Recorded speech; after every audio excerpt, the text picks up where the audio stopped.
మాట పలుకు తెలియనిది మాటున ఉండే మూగమది కమ్మని తలపుల కావ్యమయే కవితలు రాసే మౌనమది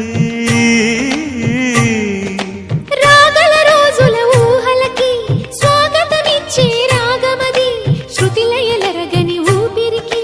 స్వరములు కూర్చే గానమది